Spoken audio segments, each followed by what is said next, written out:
Hi, welcome back to Coding Games in Python. This is Tetris. We're gonna figure out how to make the Tetris move and add to the board in this video. So this is where you're actually gonna see the classic Tetris animation.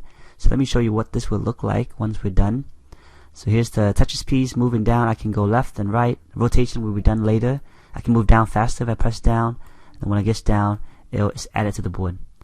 And then also here's another thing that as the classic Tetris moves, that you wait till it goes to the bottom and then you move left. There it is. So that also works. I can move down and then I can move left. Okay, so that's basically what we want to do. And by the way, if I try to go right, I can't go right because it's blocked. If I go left here, I can't go left because it's blocked. So we have some collision here. So there we go. Okay, we haven't done clear lines either. So alright, so that's what we like to do in this video. Okay, so let's look at the. We want to add we want to write the board class, and has two very important attributes. One of them is the block list. Block list is the sprite list of all the sprites of blocks. So for example, this is a sprite, and block list is going to be a list of sprites so that we can draw it all at the same time very fast. Again, sprite list has we draw sprite by for loop. It's very slow, but sprite list does it in parallel. So we want to have a sprite list of blocks, and then we're also going to have blocks on board. This is kind of similar to block list, except that it keeps track of all the tuples of positions that is on the board that's on the bottom of the board. In other words, all the blocks that fall to the bottom is in blocks on board. And this is a Python dictionary, so it has as the keys the tuples of the position. For example, this red right here is 1, 2. So 1, 2 would be the key. The value would be the actual block sprite object. And so the reason why we have this is because as a piece is moving down, we want to know whether it can move left or right. We want to check to see if certain positions are occupied. And a Python dictionary is known for its fast lookup. So checking for membership in the dictionary is very fast. It takes order 1. It takes constant order versus a Python list, which is a lot slower. And so we want to take advantage of that. Okay, so both these methods, both of these attributes help us go faster when we check when we draw a sprite list, and also check to see if a certain position is occupied. And so let's go to the board class and notice that we added the sprite list here, and also a dictionary of an empty dictionary of blocks on board. And then we need to draw all the blocks. In addition to drawing all the lines of the board. Okay, so we're gonna write a method called isValidPosition, which takes an x and y, and to see whether that position is valid. Valid position is a position where it's not out of bounds. So for example, I can't go out of bounds. And also a position is valid if it's unoccupied, if it's empty. So let's check to see when it's not valid. So if x is greater than or equal to the width of the board, or if x is less than 0, then it's not valid, and I return false. It's also not valid if the y is less than 0. That means that's past the bottom. Again, y cannot be bigger than the height because we're moving down. So we also return false if that's the case.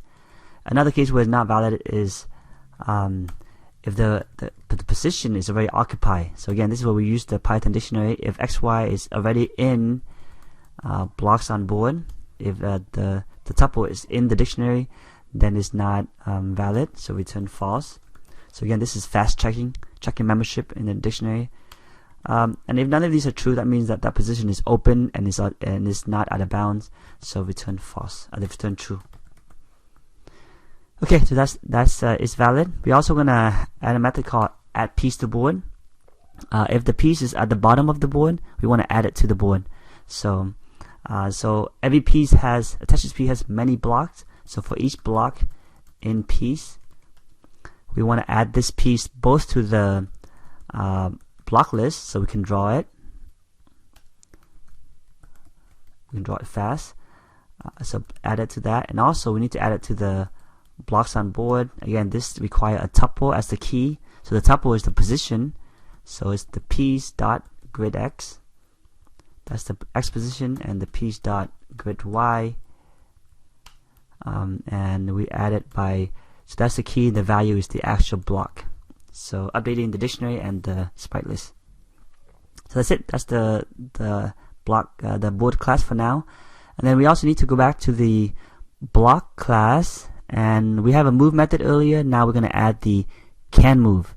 So in other words, so can move require the board reference and also a direction, dx dy. So this method simply says, can this block move on the board in this direction?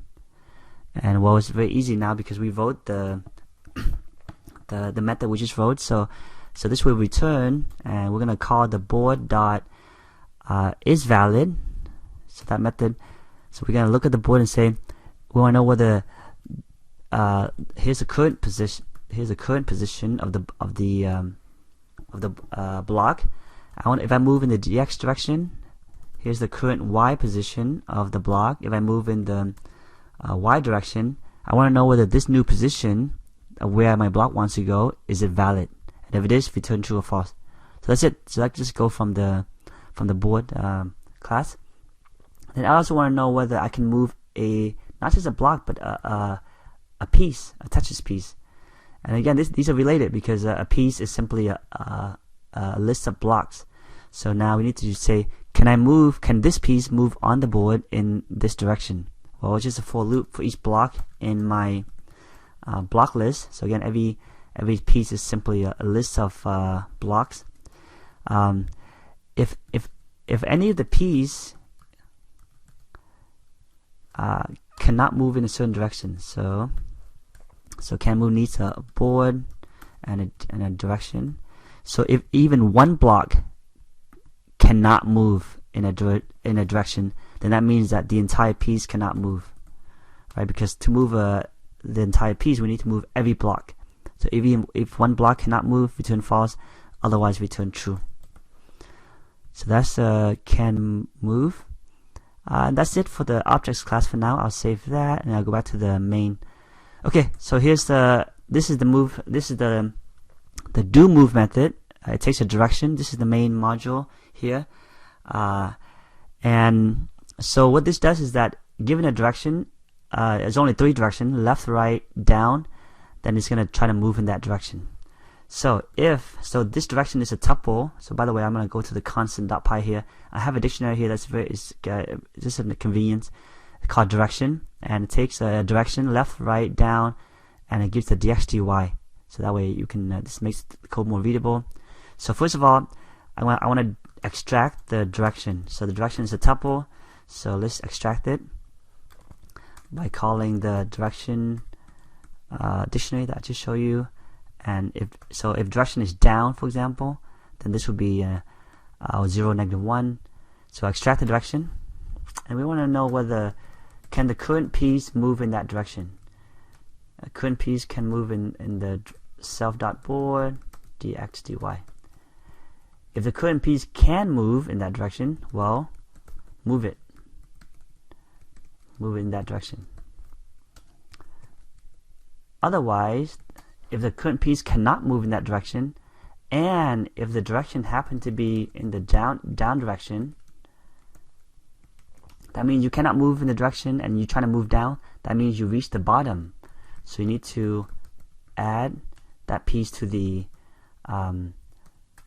board. So that's a very important piece of logic, right? If you're trying to move in a direction and you're trying to move down and you can't move, then you must be at the bottom, add it to the board. And then also need to reinitialize your current piece. So this is random dot. We're going to take the choice function of the shapes. I remember the shapes one. It has all these classes, and we want to initialize it to a certain start position that we saw. Yeah, so that's the do move. And by the way, if you're trying to move left or right, and you cannot move left or right, then it will just skip everything and you won't move it. So that's what we saw, that if I try to go right and I try to go out of bound, then it won't work. And then a few more things I want to show you before we end is how do you actually do the animation. Well, I have a delay here for 30 frames. So that means that every half a second I'll move it down. The frames keep track of the current frame. Pausing the game and game over. And then on update, if the game is not over and you're not pausing the game, then increase frame by 1, and then if frame marginal delay is 0, in other words, every 30 frames in this case, do move down. So they'll call this do move down. So that's how it moved down every 30 frames. And then finally, key press, right? If the game is not over and it's not paused, and I press left, do move left. We just call that make it move left. Do move right, do move down. Again, if it can't move, then it won't do anything. And finally, if you press P, then just toggle the pause, true or false. So that's basically the that part of the game. And let me double check, make sure everything is correct here. There we go.